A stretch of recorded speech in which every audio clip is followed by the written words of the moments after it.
бірақ айтып қояйын, тәубенің есіктері әлі ашық, құрметті пайғамбарға тілегізіп жатқан кісілер. Тәубенің есіктері әлі ашық. Қайтам десеңіздер, алла тағала қалай қуанады, мысалы да пайғамбар саллаллаху алейхи хадисінде айтады ғой, бір пендесі тәубеге келген кезде алла тағала шөлде келе жатып суын жоғалтып алған кісі сияқты дейді.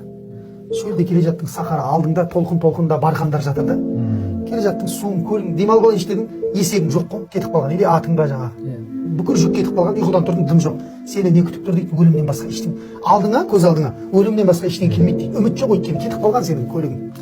Өлдім ғой деп өзіңді сары уайымға салып бітіріп отқан кезіңде көлігің кетіп тұр дейді ғой, үстіндегі сумен. Сол кезде адам өмірге жаңадан қайтадан келгенде қалай қуанады дейді. Дәл солай жүрек жарылып қуанады ғой дейді. Алла тағала бір пендесі тәубеге келген кезде солай қуанады дейді. Енді бұл жаңағы Аллаға мысал жүрмейді ғой енді, бірақ пайғамбар саллаллаху алейхи вассаламның келтіріп жатқан бізге санамызға келеді ау деген мысалмен айтып жатқан нәрсесі.